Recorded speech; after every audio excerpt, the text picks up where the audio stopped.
саламатсыздар ма? Бүгін біздің PowerPoint бағдарламасында презентациямызға, яғни текст қоюды үйренетін боламыз. Текст қою үшін біз алдымен вставкаға барамыз. Одан кейін екі түрлі әдіспен қоюға болады. Бізде текстің біреуі надпись, одан кейін word art. Надписпен текст қойып көрейік.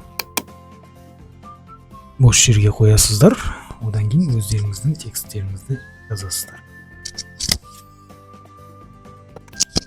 Тексттеріңізді жазып болғаннан кейін текстің, яғни шрифтін өзгертуге болады, размерін, көлемін өзгертуімізге болады.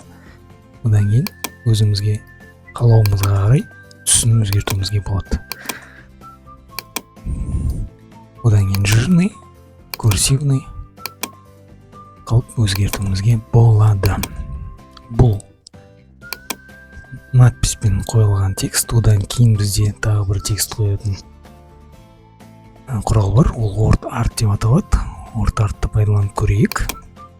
Осы жердің қажетті өзіңізге ұнаған түспен, яғни шрифтін таңдап өзіңіз жазсаңыз болады. Мен мысалға мына шрифт таңдап көрейін. Оливка золото, контрастный цвет, мягкая багетная рамка дейді. Осыны алып көрейін.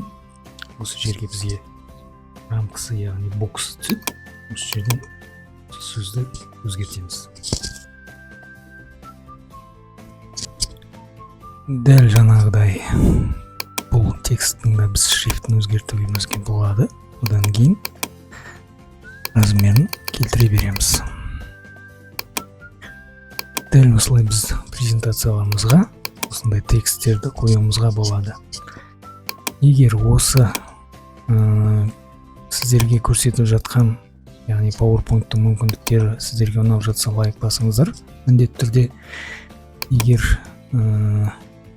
бұл жаңағы сіздерге көрсетіп жатқан жалғасын тапсын десеңіздер, маған хотя бы лайк басып кетіңіздер. Мен сосын келесі сабақтарды әрі қарай түсіретін боламын.